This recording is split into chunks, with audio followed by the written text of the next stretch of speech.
ରାତିରେ ବୁଢା ଚକୁଳି ସହ ଅମ୍ଳ ଜାତୀୟ ପରିବା ମିଶି ଡାଲିରେ ଏକ ଘାଣ୍ଟ ପ୍ରସ୍ତୁତ କରାଯାଇ ଶିମ୍ବ ଫୁଲ ସହ ଚନ୍ଦ୍ରଙ୍କୁ ଭୋଗ ଲାଗିଥାଏ। ଶିମ୍ବ ଫୁଲ, ସୋରିଷ ଫୁଲ ଏହି ଦିନଠାରୁ ଖାଇବା ଆରମ୍ଭ ହୁଏ। ଶାମ୍ବ ଦଶମୀ ବୋଲି ଆଜିର ଏହି ଦିନ ପ୍ରସିଦ୍ଧ ହୋଇଛି ଶ୍ରୀକୃଷ୍ଣ ପୁତ୍ର ଜାମ୍ବବତୀ ଗର୍ଭଜ ଶାମ୍ବଙ୍କ ଯୋଗୁଁ। କୋଣାର୍କଠାରେ ସୂର୍ଯ୍ୟମୂର୍ତ୍ତି ଏହି ଶାମ୍ବ ପ୍ରତିଷ୍ଠା କରିଥିଲେ।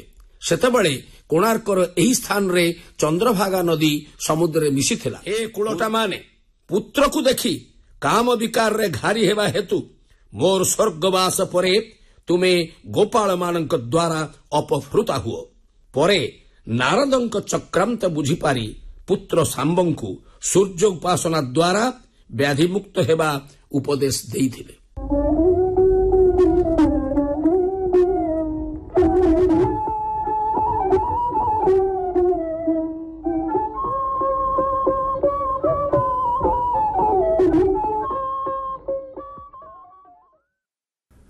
प्रचार करुछु अतिबड़ी जगन्नाथ दास विरचित श्रीमद् भागवत।